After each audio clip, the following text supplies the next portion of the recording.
Please গান চালাবেন না। যেদিন শুরু করেছিলেন সেদিন থেকে আজকে পর্যন্ত এই যে জার্নি, তার কাছে এত মানুষের ভালোবাসা এখন পাচ্ছেন।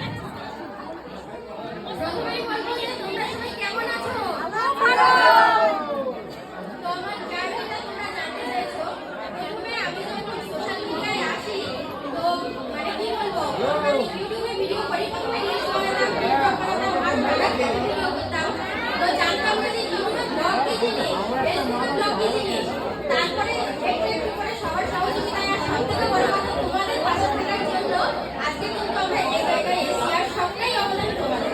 আমাদের তো পরিশ্রম অবদান তো আছেই, কিন্তু সবথেকে বেশি অবদান হচ্ছে তোমাদের। আর আজকে পেরেছি আমার ভীষণ ভালো লাগছে। এই ফার্স্ট টাইম তোমাদেরকে আমি না আসলে জানতেই পারতাম না যে এখানে মেলা বসে গেছে। আমি আবারও কখনো যাবো।